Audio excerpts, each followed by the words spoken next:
তো আমাদের আমির সাহেব খানা বানাইতেছে, আজকে বিরিয়ানি হইব। তো বিরিয়ানি কীভাবে বানান আপনারা দেখতে থাকেন ইনশাল্লাহ।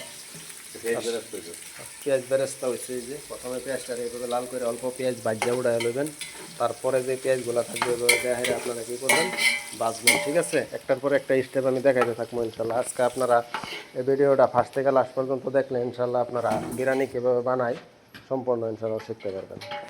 তো এখানে দেখতেছেন এই যে এটা হচ্ছে রসুন বাটা, এটা আদা বাটা, এটা হচ্ছে কাঁচামরিচ বাটা, গ্রাইন্ডার মেশিন নাই গতিকে সেট চালু হইছে চালু হয়েছে, আর এটা হচ্ছে মটর, এই যে আদা গাছ আছে ভাই।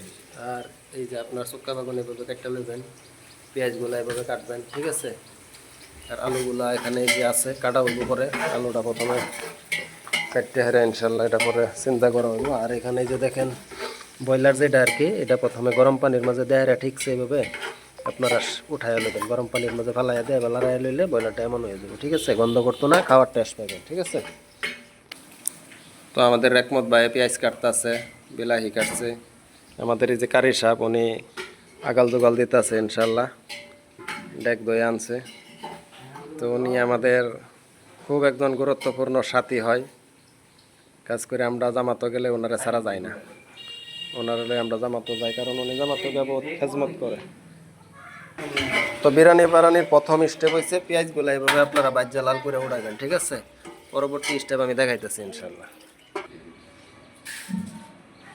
আমি বড় হেদিনা হেতা বাদ দে হেতা চলদা বাদ ইয়া তো তো ডাইলে রেখে দে, এই খারো।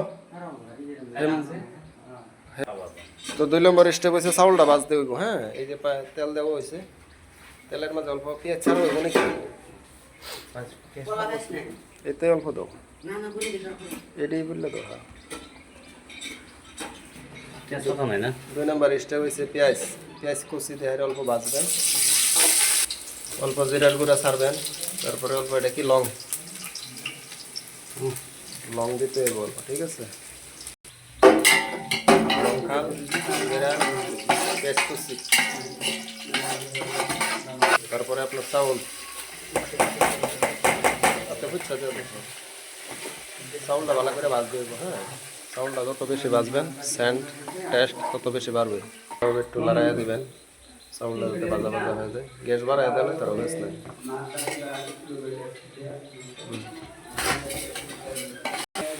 ভালো হয়েছে।